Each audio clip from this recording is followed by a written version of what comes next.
Notícias na comunidade com Leandro Thompson.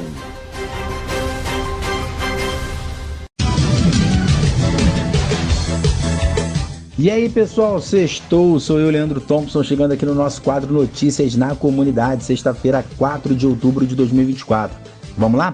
As principais gigantes do setor automobilístico estão aí se preparando para passarem por maus bocados nos próximos meses, com projeções de queda nas vendas e nos lucros. São duas frentes de preocupação, Europa e China. Enquanto no velho continente crescem as regulações, e incentivos para carros elétricos, as marcas chinesas estão ganhando espaço entre os consumidores asiáticos.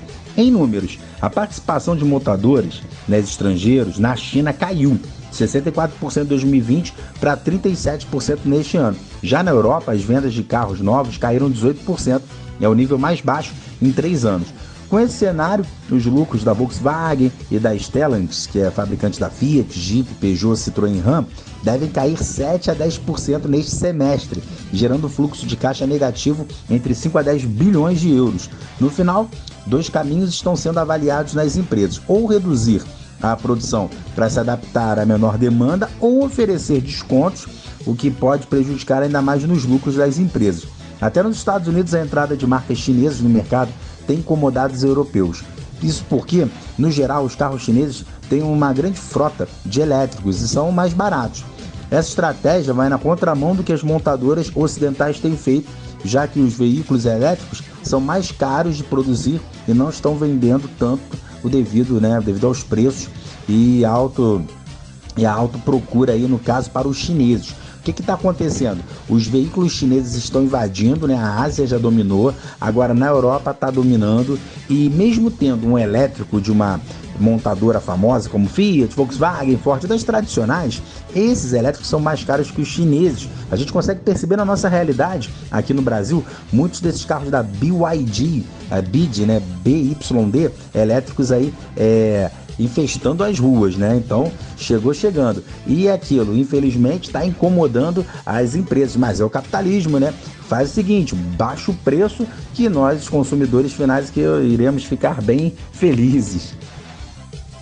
O governo acabou de divulgar que o número de matrículas presenciais no ensino superior segue em queda, com o número de alunos nas salas ficando à beira de ser superado pela galera da modalidade EAD, do ensino à distância. Ao todo, 9,9 milhões de pessoas que estão no ensino superior, 4,9 milhões acordam 10 minutos antes da aula começar, enquanto outros, 5,6 milhões precisam assinar uma chamada. Então, a galera que faz o EAD pode dormir mais um pouquinho, chega ali na hora de ligar a aula, se ligar a aula e prestar atenção, ótimo, tem muita gente que nem presta, aí fica ruim.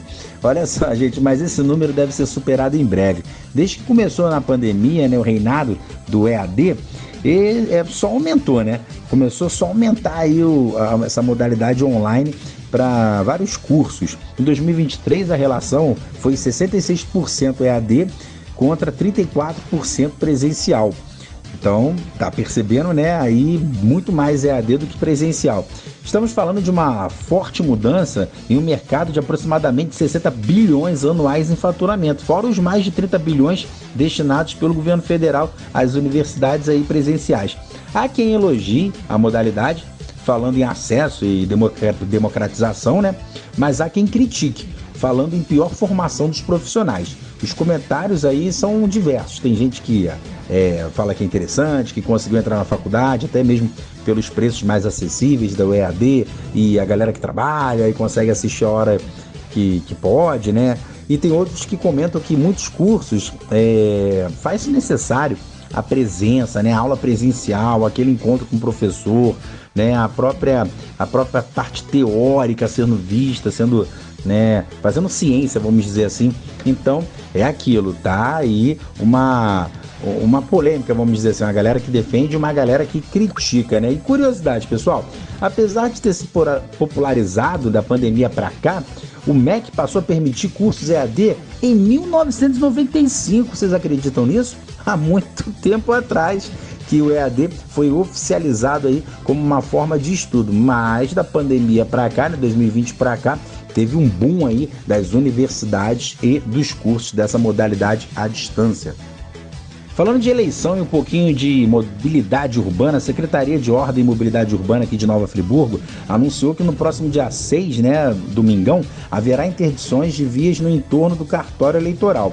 Essa medida tem como objetivo garantir a logística e a segurança, facilitando o acesso de colaboradores envolvidos no processo eleitoral e permitir também o deslocamento de materiais e equipamentos necessários para a realização da votação e apuração dos resultados. As interdições elas vão ocorrer aí em 2 períodos distintos, de 5h30 da manhã às 8 e novamente a partir das 4 da tarde até o término da apuração. E os trechos afetados incluem o seguinte: do Centro Cultural Energisa, ali na Praça Getúlio Vargas, até a esquina com a Rua Ernesto Brasílio. E da Rua Ernesto Brasílio até a Rua José Eugênio Miller. Então vai fazer tipo um quadradão ali no centro de interdição, de 5h30 às 8 da manhã e depois a partir das 4 horas até o finalzinho da votação, para ter a passagem ali da galera, do TRE, das urnas e tal. É isso, galera, é importante, domingão tem eleição, vamos votar com consciência que tudo vai dar certo. Falando de futebol agora, o Brasileirão tá de volta, depois de jogos envolvendo Flamengo, Vasco na Copa do Brasil, o Botafogo, o Fluminense na Libertadores. Agora vamos falar de brasileiro, porque amanhã, 4h30 da tarde, teremos o Botafogo indo lá na casa do Atlético Paranaense encontrar com os caras. O Botafogo tem que vencer porque o Palmeiras tá coladinho ali, querendo a liderança do Fogão, tá 1 ponto atrás, Teremos também amanhã, um pouquinho mais tarde, 7 horas da noite, o Flamengo indo na casa do Bahia, lá na Bahia, ô terrinha boa, vai enfrentar o Bahia amanhã também, 7 horas da noite. E o Botafogo amanhã com o Atlético Paranaense, 4h30 da tarde. O Vascão joga mais tarde ainda, no sabadão também, só que 9 horas da noite contra o Juventude. Perceberam? Todos os jogos do Campeonato Brasileiro, eles estão marcados para o sábado. Não teremos jogos no domingo por conta da eleição. Então teremos Vasco recebendo Juventude 9 da noite no sabadão, o Botafogo indo na casa do Atlético Paranaense 4h30, o Flamengo indo receber o Bahia, 7 horas da noite, e teremos aí o Campeonato Brasileiro de volta. O Flusão só joga na outra semana contra o próprio Flamengo pelo Campeonato Brasileiro, num clássico aí no dia 17/10, na quinta-feira, Flamengo e Fluminense pelo Brasileirão. É isso aí, pessoal, vou ficando por aqui, mas segunda-feira eu tô de volta no nosso quadro Notícias na Comunidade. Um forte abraço.